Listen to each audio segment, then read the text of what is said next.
Dal secolo XIX numerosi archeologi hanno posto il problema di cosa conoscessero gli autori greci e latini del patrimonio nuragico, perché i nuraghi contrassegnavano allora, e più di oggi certamente, il paesaggio della Sardegna. Dunque, una legione che giungesse in Sardegna, una coorte di soldati, certamente sarà stata colpita da queste grandi torri della Età del Bronzo, ma gli autori antichi hanno parlato dei nuraghi?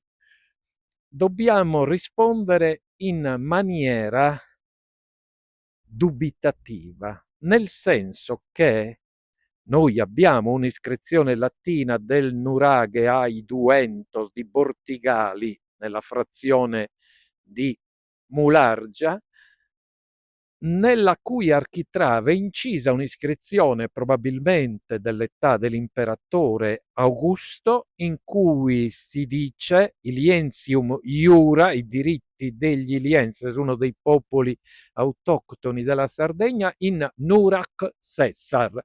Allora Nurak è il nome paleosardo che veniva dato ai nuraghi e che i romani trassero dal lessico paleosardo. Tuttavia, uno scrittore anonimo, geografo di Ravenna, che si chiama Anonimo Ravennate, indicò tra Cornus e Ottocca un centro che si chiamava Annuagras, cioè ad Nuragas. Allora vediamo che utilizzavano Nuraga, Nuraga è al plurale, per indicare i nuraghi.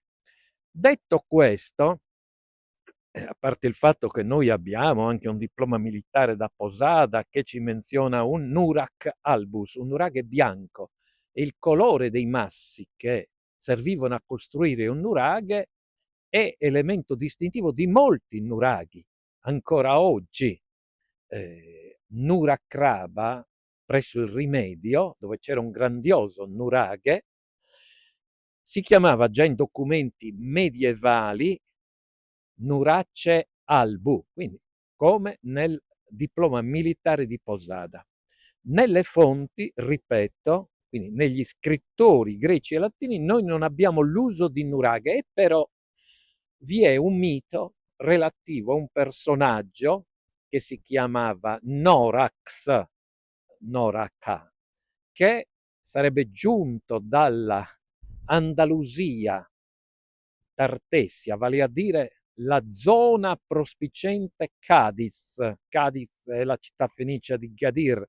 Da lì sarebbe giunto con una popolazione iberica per fondare la città più antica della Sardegna, che si chiama Nora. Allora noi vediamo che nel nome mitico del fondatore di Nora c'è lo stesso lessema, elemento lessicale che si usava per i nuraghi. Allora, questo è un elemento certamente importante.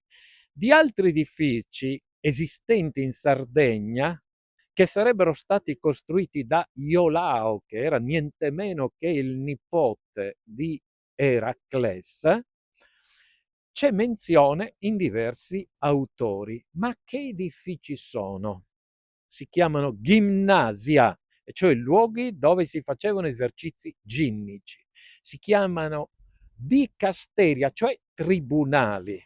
E qui qualche dubbio, perché un personaggio greco che condusse una colonia in Sardegna con i figli di Eracles, chiamati Tespiadi, nati dall'unione di Eracles con le figlie di Tespio, re di Tespie in Beozia,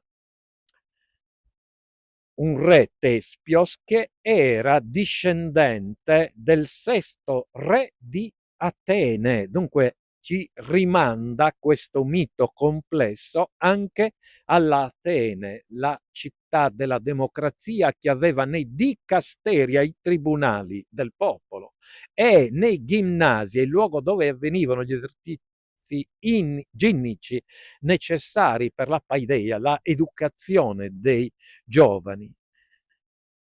E questi edifici noi li vediamo riportati anche in Sardegna, ma esistettero veramente oppure no?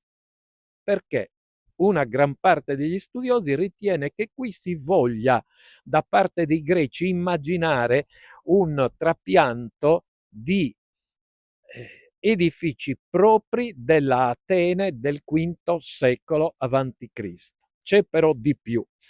Una fonte di cose meravigliose attribuita ad Aristotele, ma che è più recente, ci parla di edifici in Sardegna, costruiti proprio da questo Iolao, nipote di Eraclesse, che assomigliavano agli edifici edificati in Grecia nel modo più arcaico. Probabilmente stanno alludendo agli edifici micenei e di più a delle toloi. Le toloi erano quelle funerarie di Micene che in Sardegna non esistono, esistono però i nuraghi che non sono edifici funerari che hanno la copertura con questa tolos.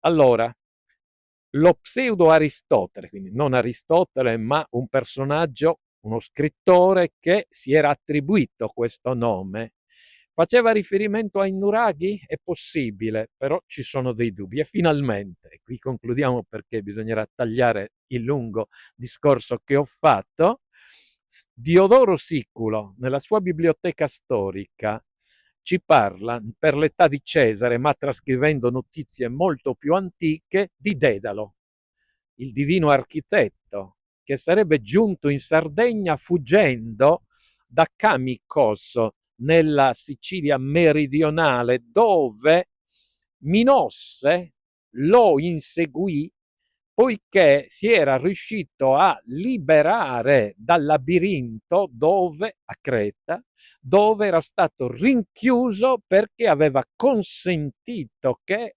potesse fuggire Teseo di Atene. Ora, venuto in Sardegna, chiamato da Ioleo, questo Dedalo avrebbe costruito delle opere Daidaleia, solo che, questo è il problema, perché le cose non sono mai semplici nel mondo antico, solo che Daidaleion, e al plurale Daidaleia, non significa esattamente costruzioni fatte da Dedalo, significa più puntualmente statue scolpite in modo artistico. E allora, queste statue che cosa sono?